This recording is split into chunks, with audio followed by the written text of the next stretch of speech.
अच्छे शेर पढ़े, पढ़ ले 2-3 शेर। देखो जिसे आराम से, देखो आप आराम से बैठ के सुने, 2-3 ही शेर पढ़ूंगा मैं इंशाल्लाह। मेरी नीयत बदलती नहीं हालात के साथ, 2-3 जिंदाबाद। मैंने ये कलाम हुजूर की बारगाह में बैठ के भी पढ़ा है और कई बार पढ़ा है मदीने में, अब भी पढ़ रहा हूँ यहाँ पे। इस वजह से पढ़ रहा हूँ कि आपके दिल में मदीने जाने की हिम्मत पैदा हो जाए। करता हूँ सैयद साहब की दुआओं के साथ आपको पेश करता हूँ। मैं कम लोगों से मुतासिर होता हूँ, आपकी बात करूँ जी, हाँ, बहुत कम लोगों से मुतासिर होता हूँ। आज मैं सैयद साहब से मुतासिर हूँ।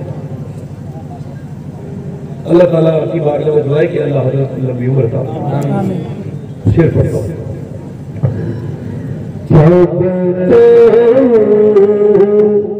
ये क्या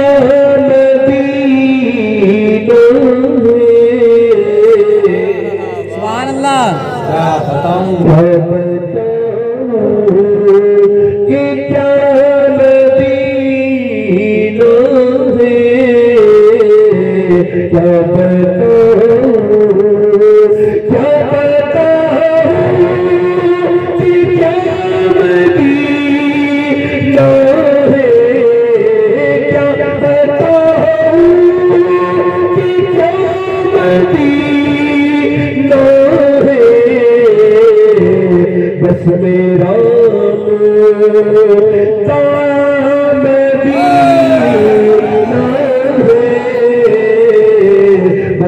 मेरा बस मेरा मदीना है। और दुनिया वाली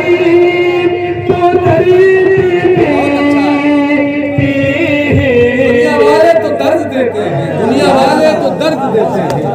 है जिंदाबाद जिंदाबाद। दुनिया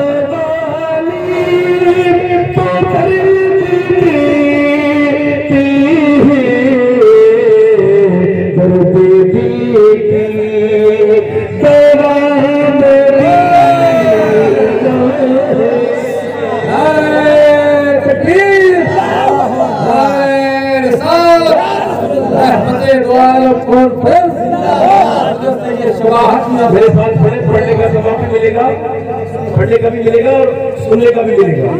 बोले पढ़े, जिन्हें दुनिया वाले दर्द देते हो वो पढ़े। दुनिया वाले तो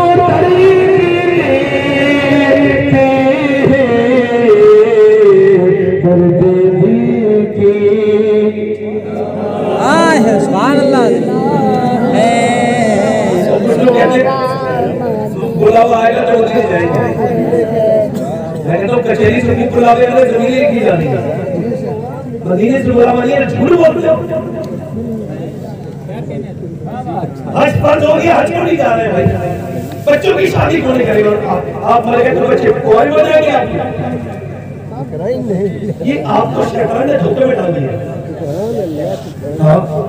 एक शायर कह रहा था मेरा दिल तड़प रहा है, मेरा जल रहा है सीना। बोला ये दवा नहीं मिलेगी, मुझे ले चलो मदीना। मैंने कहा तुम्हें झूठ बोलने के लिए हुजूर का मिंबर ही मिलता है, क्या हुआ? मैंने कहा अगर तुम्हारा दिल तड़पता ना तो ये 10 लाख की कार ना खरीदते, 1 लाख खर्च करके पहले मदीने जाते। जिंदाबाद। बेशक। वाह वाह। लोग मदीने जाकर भी मदीना नहीं देखते, खुद को ही देखते रहते हैं।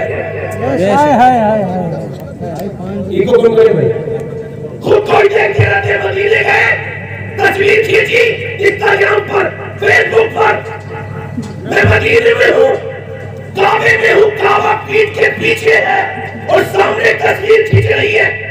और बेअदब इससे अच्छा था तुम ना जाता। बेशक बेशक। सुभान अल्लाह। बेशक। तुम बदले खतरा पीछे और साहब की तस्वीर आगे। मक्के में सरकार गौसे आजम चढ़ रहे, चलते चलते चलते चलते वहां की कंकरियों को उठा के चूमने लगे, आंखों में आंसू। मुरीदों ने पूछा हुजूर मक्के की आपने कंकरियों को क्यों चूमा? फरमाने लगे मेरे नाना 53 साल इस जमीन पे चले हैं, क्या पता कौन से कंकर पे उनका पांव लग गया। सुभान अल्लाह सुभान अल्लाह।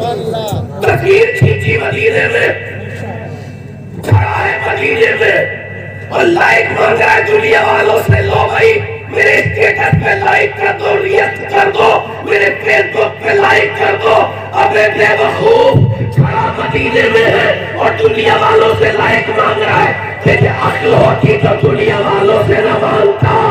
मदीने जाके मदीने वाले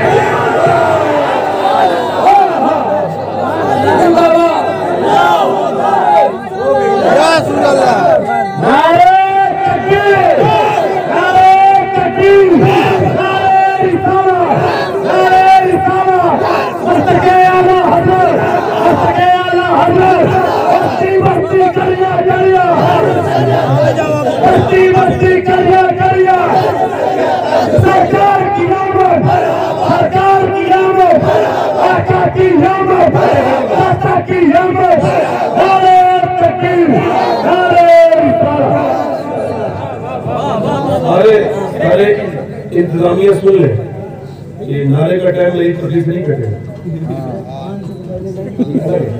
ठीक है ना? अब कोई भी नारा लगाए हो जाए कि नहीं? अब मदीने जाके तस्वीर आप मदीने क्या गए? मदीने तो आला हजरत गए। हाय हाय हाय हाय। और जो भी आला हजरत की तरीके से जाता है बरकत लेके आता है। आला हजरत मदीने गए तो शेर कहा बहुत है समा खराशी सगे तैबा का, वरना क्या याद नहीं नालों को हमको। कहते मुझे जितना सताया जाता है ना हिंद में, मेरा दिल करता है सब हुजूर की बारगाह में सुना दूं। आए हैं जाऊ का है गवाह, फिर हो कभी ये शान करीमों के घर की है, आसी भी है चहीते ये तैबा है जाहिद हो, मक्का नहीं के जहां जहां खैर और शर की है। और मुजरिम बुलाए और फरमाते लब्बा है आंखें बंद है, फैली है झोलियां कितने मजे की भीख तेरे पाक कर की है, मांगेंगे मांगे जाएंगे मुंह मांगी पाएंगे, सरकार में अल्लाह है न हाजत अगर की है, अल्लाह जन्नत में जाके नार में जाता नहीं कोई, शुक्र खुदा नबी नजातो जफर की है। मेरा दिल करता है कि मदीने में जाके रोऊं और इतना रोऊं कि मेरी आवाज बुलंद हो जाए, मगर मैं नहीं रोता।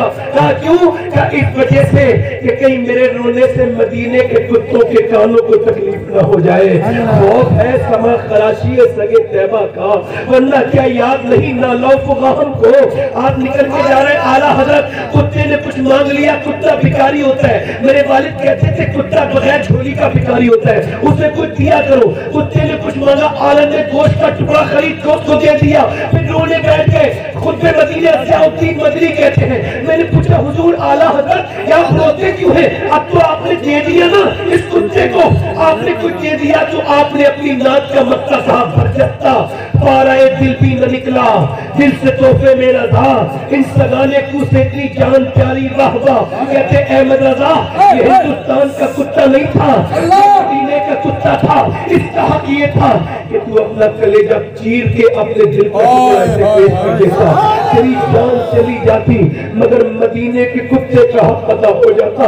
अब्दुल रहमान जामी मदीने गए, जब वापस आए तो दाढ़ी के कुछ बाल बचे, तो हुजूर दाढ़ी भरी थी, कहाँ चली, क्या हुआ दाढ़ी को? कहने लगे मैंने हुजूर की चौखट पर अपनी दाढ़ी से झाड़ू लगाई है, दाढ़ी से झाड़ू लगाई है। दाढ़ी अल्लाह अकबर हरम की जमीन और कदम रख के चलना अलेसर का मौका है हो जाने वाले। वो बाजार में घूमने वाले बाजार तो इंडिया में भी बहुत है, और दुनिया की तस्वीरें काश तूने अदब सीखा होता। एक लड़का मेरे साथ गया 25-26 साल की उम्र, सब टूर वापस जा रहे हैं, वो मिल ही नहीं रहे। एक साहब बोले ढूंढ के लाइए सही साहब, टूर वाला बोला देर हो जाएगी। मैं जब गया तो एक कोने बैठे रो रहा, मैंने कहा चलना भाई चल, बस तैयार हो गए। कहने लगे मैं नहीं जाऊंगा मदीना छोड़ के। क्या हुआ? कहने लगे मुझे यही मौत की दुआ कर दो। मैंने कहा बात तो बता क्या हुआ? तू तो खुद नहीं आता था, मैं जबरदस्ती तुझे लेके आया हूँ, कह के टेलीफोन करता था चल चल। कहने लगे सैयद साहब जब तक मदीना नहीं देखा तब बात और थी, अब जब से मदीना देखा है तो अब बात जरा कुछ और है। अब इस जन्नत को छोड़ के दिल जाने का दिल नहीं करता। मैंने बड़े मोबाइल खरीदे पुराने हो गए, कारें खरीदी पुरानी हो गई, मगर जब मदीने आया हूं तो जिंदगी का मतलब मदीने जाके हम समझे किसको कहते हैं। अल्लाह अकबर, मुझको लगा इंसान मदीने में रहे, बल्कि सरकार का मेहमान मदीने में रहे। अल्लाह अकबर, जरा गौर तो करें मेरा इमाम कहता है फिर के गली गली तबाह, ठोकरे सबकी खाए क्यों, दिल को जो अक्ल दे खुदा तेरी गली से जाएगी। ऐ नौजवानों तुम आज से ऐड करो, मोबाइल नए मत खरीदो, पुराने मोबाइल से काम चलाओ, मगर मदीने जाके देखो। और हमारी आशिकों के साथ जाना, किसी बेअदब के साथ मत जाना, क्योंकि मदीना ऐसी जगह है जो एक बार नैनीताल देखता है वो कहता है मैं अब जो शिमला जाऊंगा, शिमला वाला कहता है मैं अब ऊटी जाऊंगा दूसरी बार, ऊटी वाला कहता है मसूरी देखूंगा, जो मसूरी देख के आ जाता है वो कहता है मैं कश्मीर की वादियां देखूंगा, कश्मीर देखने वाला कहता है मैं लद्दाख जाऊंगा, लद्दाख वाला कहता है मालदीव जाऊंगा, मालदीव वाला कहता है मैं स्विट्जरलैंड जाऊंगा, स्विट्जरलैंड वाला कहता है अमेरिका जाऊंगा। दूसरी बार कोई नहीं जाता, मगर जो एक बार मदीना जाता है वो कहता है बार बार मदीना जाऊंगा।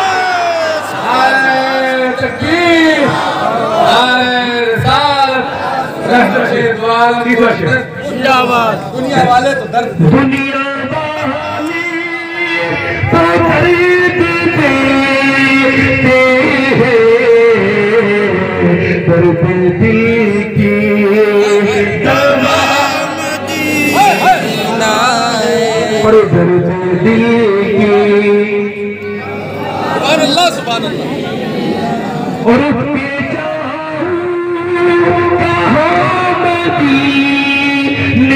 से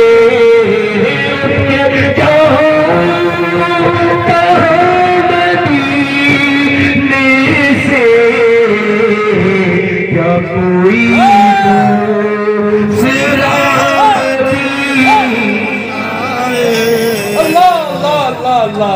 अल्लाह को कम करे भाई, को कम करे,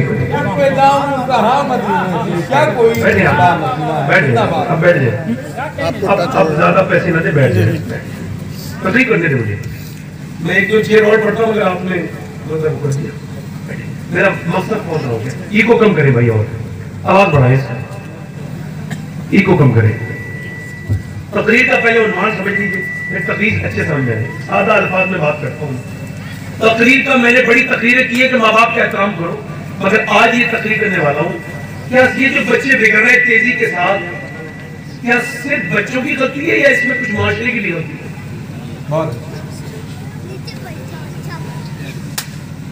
और इतनी तेजी के साथ मुआशरा तब्दील हो रहा है, बर्बादी की तरफ जा रहा है, और इंसान जानवर हो गया है। वो सिर्फ कमाता है, उसे ये पता नहीं घर में क्या हो रहा है। ई को और कम करे भाई, ई को और कम करे भाई, हाँ बस यहाँ रहने दे, बहुत अच्छा माइक कर दिया आपने। इसका बेस और कम करे, भारी आवाज न करे, कमजोर करे। मेरी ओरिजिनल वैसे ही बदली भारी है, हाँ बस ठीक है, यहाँ रहने दे। देखिए मेरा मकसद है समझाना, शोर बचाना नहीं है, समझे बात को। मेरे कहने का मतलब ये जो बच्चे बिगड़ रहे तेजी के साथ, अगर हम खाली ये तकरीर करें कि माँ बाप का एहतराम करो, तो ये सिर्फ एक पहलू होगा। दूसरा पहलू ये है कि फुदैल बिन इयास घोड़े पे बैठ के जा रहे हैं, घोड़ा बिदकने लगा। बिदकने का मतलब समझते हैं, यानी आउट ऑफ कंट्रोल हो गया, बेइख्तियार हो गया, उनके इख्तियार से बाहर चला गया। तो उन्होंने घोड़े को बांधा और एक जगह नमाज पढ़ना शुरू कर दिया, रोने लगे। सारे मुरीदों ने देखा, मुझे हुजूर इसमें क्या हिकमत है, घोड़ा परेशान कर रहा था, घोड़े को ठीक करना था, ये नमाज पढ़ने का क्या मतलब है। कहने लगे मुझे हुजूर की हदीस याद आ गई, अल्लाह के रसूल फरमाते हैं कि जब बंदा अपने मालिक का कहना नहीं मानता है तो उसके नीचे वाले फिर उसके मातहत उसका कहना नहीं मानते। मैं समझ गया कि जरूर मेरा रब मुझसे नाराज हो गया है, तो मेरा घोड़ा भी मेरा कहना नहीं मान रहा है। मैंने सोचा पहले अपने मालिक को मनाऊं, उसके बाद सारे हालात खुद ही ठीक हो जाएंगे।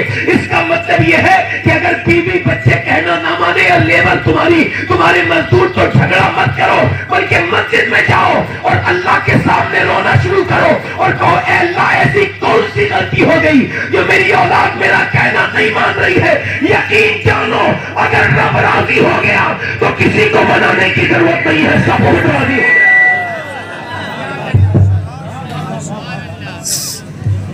सीटी क्यों मार रहा है? मैं सही करो भाई, क्या कर मैं कर लूं। इतनी एहलियत है मेरे अंदर के बगैर माइक के पति करके चला जाऊंगा। सीधे करो। माइक बहुत अच्छा है आपका। एक साहब कह रहे थे अगर बुराई करोगे तो माइक वाला और खराब कर देता है, और अगर अच्छा कहो तो ठीक कर देता है। वही हम नमूने में अमल कर रहा हूं। बात समझ में आनी चाहिए ना। आप तवज्जो करें, ये जो लड़के खड़े होकर पेशाब करते हैं, ये जिनकी तन्हाइयां बर्बाद हो गई, जिनके पास कुछ नहीं बचा, और ये कहते हैं मुझे शर्म है, मगर कह रहा हूं कि नौजवान, इस कौम का अक्सरियत का हाल यह है कि वो अपने आप को फेसबुक और इंस्टाग्राम में बर्बाद कर चुके हैं। इसमें आने वाली बढ़ेना तस्वीरें इनके ईमान को कमजोर से कमजोर तर करती चली जा रही है। मगर इकबाल कहता है कि जब लोग मुझसे कहते हैं आगे कि हुसैन ने करबला में हक अदा कर दिया, तो मैं कहता हूं ठहरो, पूरी बात कहा करो। पूरी बात यह है कि पहले अली ने मदीने में बाप होने का हक अदा किया, फातिमा ने मां होने का हक अदा किया, फिर हुसैन ने करबला में हक अदा किया। जिंदाबाद जिंदाबाद सुभान अल्लाह। क्या कहने, जिंदाबाद जिंदाबाद। मेडिकल साइंस इस बात को वेरीफाई कर चुका है कि बच्चे पे मां का असर पैदा होने के बाद नहीं, बल्कि पेट से शुरू हो जाता है। उसके खाने का, उसके पीने का, उसके उठने का, उसके बैठने का, उसके सोने का, उसके जो है ना वो गुस्सा करने का, उसके खुश रहने का असर, ये सब बता रहा हूं, ये बच्चे पे पड़ता है। ये अब मेडिकल साइंस इस बात को मान रहा है, अब आके मान रहा है, पहले नहीं मानता था। सुने यार, गौर करें, जब औरत प्रेग्नेंट मूवमेंट में औरत जब डॉक्टर के पास जाती है तो डॉक्टर कहता है अगर तुम ये चाहती हो कि तुम्हारा बच्चा जो है वो ताकतवर बने तो ज्यादा जो है वो सेब खाओ, आयरन बढ़ेगा, बादाम खाओ, आयरन बढ़ेगा, सेब खाओ, आयरन बढ़ेगा, संतरा खाओ, विटामिन डी बढ़ेंगे। आप अगर ये चाहती है कि आपके बच्चे के अंदर खूबसूरती पैदा हो तो ज्यादा फ्रूट खाओ, ज्यादा ड्राई फ्रूट खाओ। अगर अनार खाओगी तो बच्चा खूबसूरत पैदा होगा। अब मुझे ये बात समझने में देर नहीं करनी चाहिए कि अगर अल्लाह का बनाया हुआ सेब, संतरा, अगर अमरूद, अगर बादाम मां खाएगी तो बच्चे पे असर होगा, तो क्या अल्लाह का कुरान मां पढ़ेगी तो बच्चे पे असर नहीं होगा?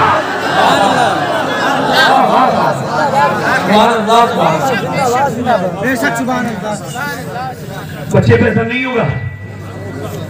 ये पानीपत में बच्चा पैदा हुआ, नौमानी नस्ल का है, इमाम आदम उमर हनीफा की औलाद में से। पैदा होते ही इन्होंने कहा 1 दिन 2 दिन 3 दिन 4 दिन 5 दिन 6 दिन 7 दिन 8 दिन 10 दिन।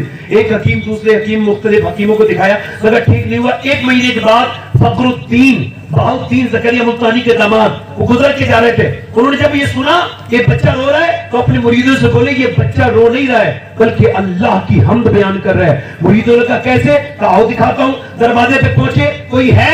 बाप निकल के है, जी मैं इसका बाप हूं। अच्छा, ये आपका बच्चा अल्लाह का वली है। कहा आपका दिमाग तो ठीक है, न सोया है न सोने दिया है, लगातार दवाइयां खिला रहा हूं, आप इसे अल्लाह का वली कह रहे हैं? कहा आप ये बताएं मेरी गोद मिला के दे। गोद मिला के दिया, बच्चे के एक कान में कुछ पढ़ा, दूसरे में कुछ पढ़ा, बच्चा खामोश हो गया। बाप ने पूछा क्या पढ़ दिया आपने?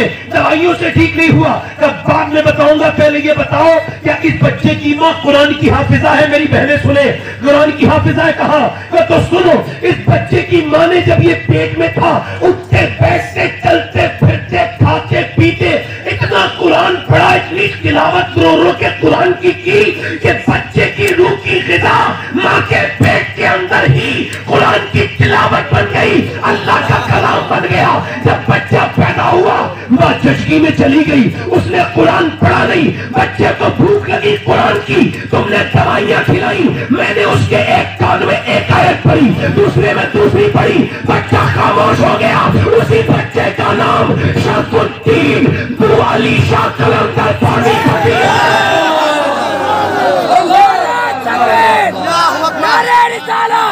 हुसैन का दावा, हुसैन का दावा, रहमते दो आलम कॉन्फ्रेंस, नारे तकबीर। अब ये खड़े होकर फिल्म चल रही है सीधी सीधी, ये कितने बच्चे बिगड़ रहे हैं।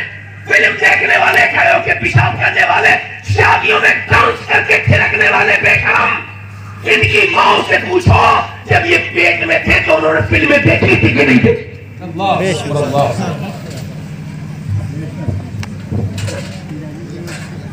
हर बच्चा अपने बाप का राज है। वासिफ अली वासिफ फरमाते हैं कि अगर तेरा बच्चा अल्लाह ने तुझे औलाद दे दी और अब तक तू बेनमाजी है तो अब खुदा के वास्ते नमाज शुरू कर दे, क्योंकि अब तक तू बेनमाजी था, अब तेरी नस्ल बेनमाजी हो जाएगी। बेशक। अल्लाह अकबर, अल्लाह अकबर।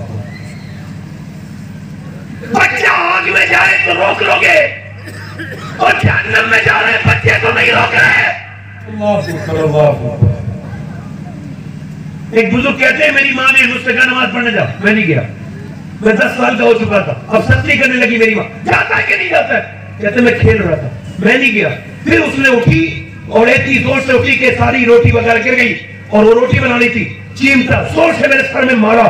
कहते हैं मुझे पता भी नहीं था मार देगी, ऐसा मारा सर में बैठ गया। मैं डर के बोला अम्मा जा रहा हूँ, अब न मारना।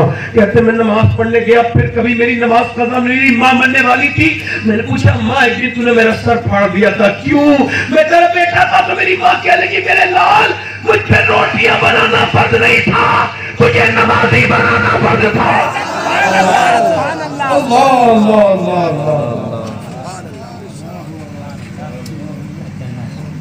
3 साल का बच्चा पढ़ने चला गया LKG UKG, कौन सा गवर्नर बनेगा जाके?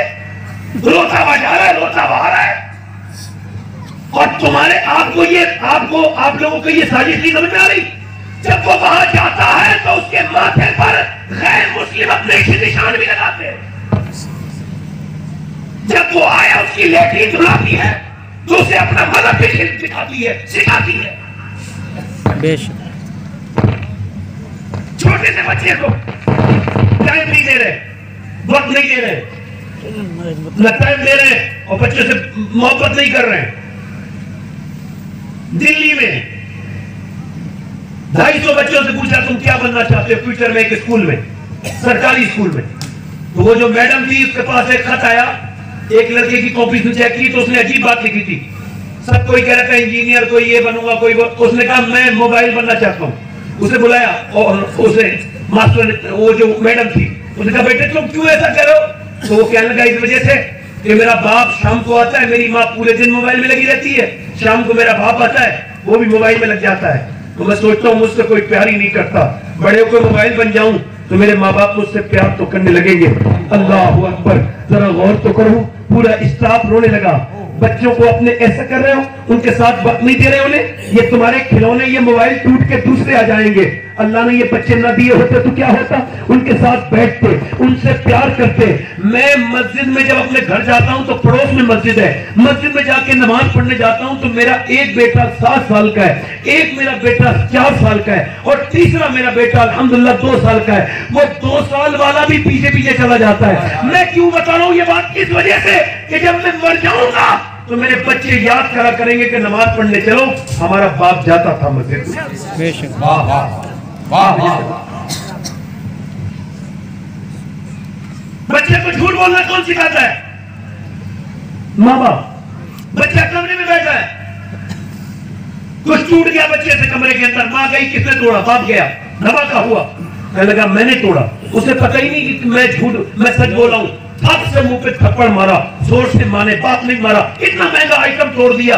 बच्चे को पता ही नहीं क्यों पिट रहा है, क्योंकि 7 साल तक आप अपने बच्चों को मारते हैं, उन्हें पता ही नहीं होता क्यों पिट रहे हैं। अब मारा, तोड़ा, चले गए, फिर उसके बाद कुछ टूटा, फिर बच्चा घर में था, किसने तोड़ा? चले गए, मुझे क्या पता, मैंने तोड़ा, फिर पाला। अब तीसरी बार बच्चा समझदार हो गया, माँ बाप आए, कुछ टूटा, धमाका हुआ, किसने तोड़ा? माँ बाप से बोला मुझे क्या पता किसने तोड़ा। क्या तुम्हारे अलावा बेटे यहाँ कोई नहीं है? इस विंडो में से कोई परिंदा आ गया होगा, मैं तो इधर बैठा था। उसे पता था अगर मैं सच बोलूंगा तो माँ भी मारेगी और बाप भी मारेगा। बताओ झूठ बोलना किसने सिखाया? बताओ जरा। माँ बाप अगर ये कहते थे अरे टूट गया, टूट जाने दे, तू कम से कम सच तो बोला, तो बच्चे की आदत सच बोलने की हो जाती। क्योंकि जब बचपन में माँ कहती है मेरे लाल चाहे हालात कुछ भी हो झूठ मत बोलना, तो बच्चा जब सफर करता है और जब उसे चाकू पकड़ते हैं और कहते तेरे पास कुछ है, तो वो अपनी सदरी खोलता है और कहता है मेरे पास 40,000 रुपया है। चाकू देख के कहते हैं आप सच क्यों बोले? कहते जब मैंने अपनी माँ से वादा किया था कि मैं कभी झूठ नहीं बोलूंगा। डाकू कहते हैं अब्दुल कादिर जिलानी, जब आप इतने सच्चे हैं तो फिर हमारे नबी की सच्चाई का आलम क्या होगा। ऐसा करे हमें तौबा कराएं।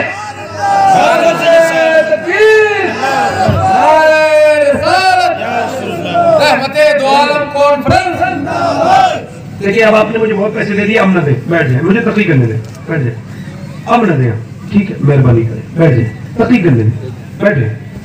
आपकी नजर नियाज बहुत पता, बहुत शुक्रिया। अब मेरी तकलीफ सुन ले, ये बहुत बड़ी बात कर रहा हूँ, मेरी तरफ ध्यान। मेहमान आ गया, देखो 7 साल तक अपने बच्चों को सिर्फ टोको, ये ठीक है, ये गलत है, ये सही है, ये गलत है, उनकी आदतें बनाओ। बच्चे को अगर मारोगे ना तो वो सुधरेंगे नहीं, मुनाफिक बन जाएंगे। मुनाफिक जी जी नहीं, बाप के सामने वो नहीं करेंगे, बाद में करेंगे। बच्चों से प्यार करो। अब कोई मेहमान बैठा है, बच्चा आ गया, आने के बाद देखा अब्बा मेहमान के साथ नाश्ता कर रहे हैं, बच्चे ने एक रसगुल्ला उठाया, दूसरा उठाया, तीसरा उठाया। जिंदगी आजमाइश है, परेशानी तब शुरू होती है जब से आसानी समझ लो।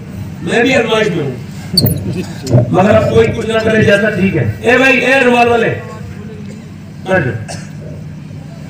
बेटे, बैठ के सुना करो थोड़ी देर। देखो अब बच्चे ने देखा अब्बा नाश्ता कर रहे हैं, उसने एक रसगुल्ला उठाया, दूसरा उठाया, फिर उसने केला उठा लिया, ये खाया वो। अब बाप उससे कह तो कुछ नहीं रहा है, मगर देख बुरी नजर से रहा है। मगर जैसी मेहमान गया है, अब अब तक इंसान का बच्चा था, एकदम जानवर का बच्चा बन गया। जाते ही मेहमान के बीवी से बोला, तमीज नहीं सिखाया।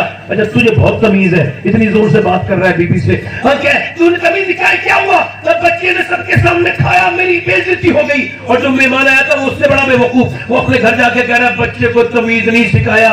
अच्छा तुम्हारी बेइज्जती हो गई, अच्छा सुन तेरी इज्जत की औकात क्या है? मेरा इमाम कहता है, मेरा इमाम कहता है, वही ला मका के मकी हुए, सरे अर्श तख्ते नशी हुए, वो नबी है जिनके है ये मका, वो खुदा है जिसका मका नहीं। मेरे नबी मिंबर पे तकरीर कर रहे हैं, 15,000 से ज्यादा सहाबा सुन रहे हैं। तकरीर करते करते मेरे नबी पाक के नवासे को आवाज गई, इमाम हसन जो है ना वहां से चले, और चलने के बाद इमाम हसन ने नाना नाना नाना नाना कहना शुरू कर दिया।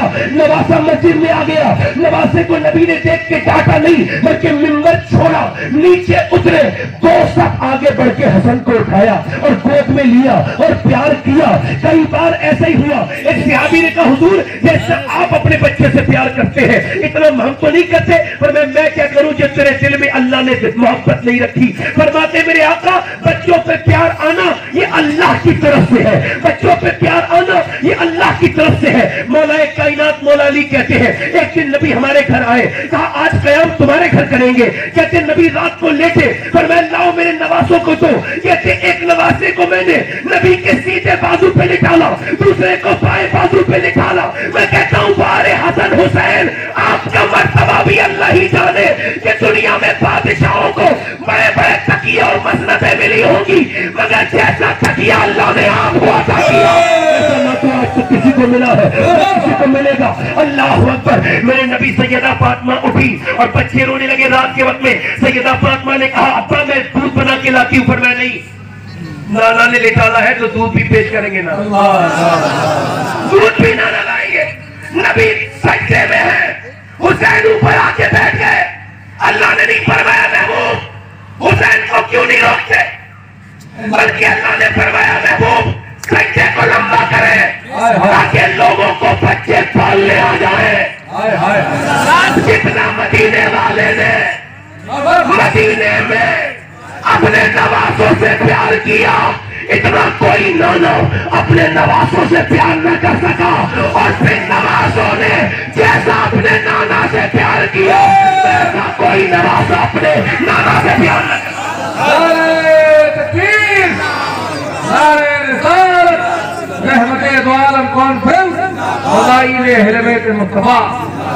अगर एक औरत सुधर जाए तो पूरा खानदान, और एक बिगड़ जाए तो पूरा खानदान। लोग पहले देखते थे, हमारी तरफ देखते थे लोग, अरे भाई रिश्ता करना है तो नानी तक देखो, देखते थे कि नहीं देखते थे? अरे सही तो देखते थे, क्या गलत देखते थे? क्योंकि इस्लाम को देखो तो शुरुआत नानी से तो हो रही है। अल्लाह अल्लाह अल्लाह। जब पहली मर्तबा कुरान की वही नाजिल हुई तो हुजूर ने 5 की 5 आयत मक्के के किसी मर्द को नहीं बल्कि सैयदा खदीजा को सुनाई। नबी जानते थे मैं खदीजा को सुनाऊंगा, खदीजा फातिमा को सुनाएगी और फातिमा हुसैन को ऐसा सुनाएगी कि वो नेज़े पे चढ़ के सुना देगा।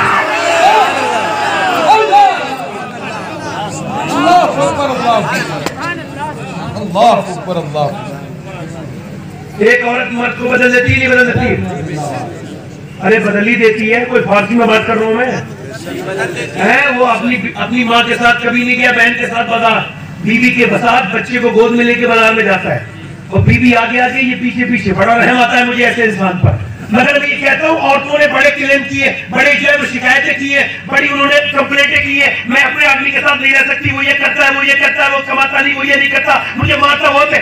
आज तक मैंने किसी ऐसी नेक औरत की कहानी नहीं सुनी न पढ़ी जिसने ये कहा कि मैं इस आदमी के साथ नहीं रहूंगी, ये नमाज ही नहीं पढ़ता।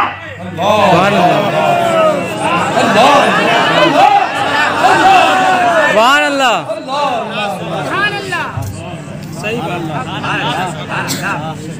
कपड़े बनने में कमी है तो बोलेगी। हमारी तरफ एक औरत आई, कुरान पढ़ के अपने मर्द को भी कुरान पढ़ा दिया। हसैन मुनक़सिम हिंदुस्तान में पाज़ैन नाम के एक बुजुर्ग थे, उनकी शादी हुई तीसरी। वो बुजुर्ग नहीं थे, तो चौधरी थे। चौधरी बहुत मालदार आदमी, जमीन हजारों बीघा। बीवी तीसरी उन्होंने कर ली तो तीसरी बीवी ने ठीक मिली। कभी कभी बीवी ठीक भी मिल जाती है, उन्हें तीसरी ठीक मिली। क्यों कह रहा हूं ऐसा? इस वजह से कि बीवी ने देखा सब कुछ है, खूब दूध है, घी खूब है, भैंसे खूब है, सारी चीजें हैं, जमीन है, मगर कोई नमाज नहीं। उसने कहा नमाज ही कैसे बनाना है? अल्लाह। उसने कहा नौकर दूध लेके जाता है चौधरी के लिए रात को। चौधरी के 3 बीवियां, मगर सोता बैठक में। पहले बड़े शर्म हया वाले लोग थे, अजीब लोग थे। गया चौधरी, नौकर से कहा तू नहीं लेके जाएगा, खुद लेके गई रात को दूध। तरीका देखे नमाजी बनाने का, अंदाजा देखे, ऐसा अंदाज तो कुर्बान जाओ। बोली चौधरी साहब लीजिए दूध पीजिए। चौधरी ने देखा मेरी 2 बीवियां पहले से हैं, वो तो कभी नहीं आई, ऐसा उन्हें कह लगे। और ठीक है चौधरी साहब, बात यह है कि मेरा ज्यादा हक बनता है आपकी खिदमत करने का, आप मेरे शौहर हैं, लीजिए दूध पी दिया। फिर बोली आपके पाँव दबाना चाहती हूँ, इजाजत है? चौधरी बोला ठीक है। पाँव दबाती रही दबाती रही दबाती रही। चौधरी को जब नींद आने लगी, जब खर्राटे शुरू हुए ना, तो कहने लगे हुजूर आपको नींद आ रही है, अगर बुरा न माने इजाजत दे तो सुबह फजर में उठा दूं।